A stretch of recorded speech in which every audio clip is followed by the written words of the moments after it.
This is the Montana Fire Update for Monday, September 11th. I'm Chris Barth, a Public Information Officer and Fire Mitigation Education Lead for BLM Montana-Dakotas. I'm coming to you again today from Western Colorado, where I'm out on a fire assignment. Before we begin today, we want to take a moment to remember those who lost their lives in the terror attacks that took place on 9/11. We also want to offer our thanks to all those who have and continue to serve their nation in the war on terrorism, including many of our colleagues here at BLM Montana-Dakotas. Let us never forget the sacrifices made on our behalf. Low relative humidity dropping as low as 11% in some places, and winds forecast to gust as high as 30 miles an hour at the lower elevations and near 40 miles an hour on ridgetops have prompted the National Weather Service to issue red flag warnings again today. On the upside, there is a change in the weather starting midweek. We're expecting significantly cooler temperatures and measurable rainfall and even some snow in the high mountains. Some places in central Montana could get 2 inches or more of precipitation in the next 7 days. But let's not get ahead of ourselves. An air quality alert remains in effect for Flathead, Granite, Lake, Lincoln, Missoula, Powell, and Ravalli counties. Conditions are expected to improve on Thursday. We are at preparedness level 5 nationally. That's because there are a number of large fires in several geographic areas. The Northwest is also on PL5 and has 34 active large fires. Both Northern California and Great Basin area are in preparedness level 4. We remain in preparedness level 5 here in Northern Rockies. There are 47 active large fires in our region, covering over 770,000 acres, with nearly 5,000 firefighters out on assignment. Now let's take a look at some of the larger active fires here in Montana. The Rice Ridge Fire remains the biggest active fire in Montana, now topping 135,000 acres.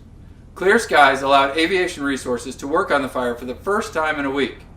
The northwest corner of the fire remains the priority due to its proximity to the community of Seeley Lake. The Lolo Peak Fire has topped the 50,000 acre mark, but it is now approaching 50% containment. There are 574 firefighting personnel assigned to the fire. Okay, today on the Lolo Peak Fire, down here in the South Fork of the Lolo Creek drainage, there's retardant being placed on the fire to prevent it from getting down into Bass Creek and control that a little bit more. There's mop-up operations going on this side of the fire, suppression repair on the north side and a little bit here on the east. We have completed the burnout operations here on the east side of the fire to protect private property, and they will do some minimal hand ignition as needed to keep this fire slowly moving south. And they're confident in this hand line here where water and hose lay is here for keeping the fire in check down this way. Thanks for that update, Derek. The Silver King Lake and the Continental Divide near Elk Meadows are the main areas of concern on the Alice Creek Fire, burning northeast of Lincoln. That fire is now over 27,000 acres and 0% contained. Some mandatory evacuations and evacuation notices remain in effect. The West Fork Fire has grown to over 13,000 acres.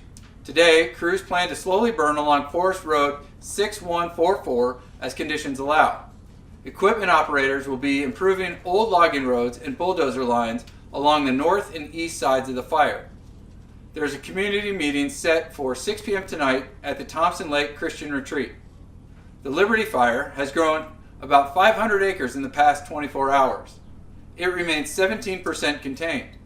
The nearby Black Lake Fire is moving closer to the northern section of the Liberty Fire, causing some concern for fire managers. Again, this is just a snapshot of some of the large fires actively burning in Montana. For updated information on these and other fires burning across the state and across the nation, please go to ncweb.nwcg.gov. We cannot stress enough that it is extremely dry all across Montana.